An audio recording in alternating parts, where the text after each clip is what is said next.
Hey yo guys, it's your boy Tibza and we're back with another video. You know what it is. Everyone has a purpose in life and yours is just to become an organ donor. You have your entire life to be a fucking idiot.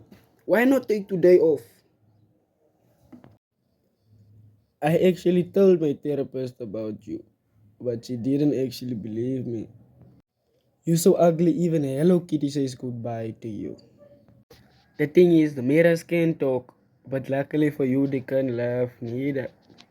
Born, the doctors probably threw you out the window, and the window threw you back. Were you born this dumb, or did you have to take lessons? Everyone is allowed to. Anyway, I was anyway, I was thinking of you today. It reminded me to take out the trash. You can't imagine how much happiness you'll bring by leaving the room. If I had $1 for every time you shut up, I'd probably just give it back as a thank you.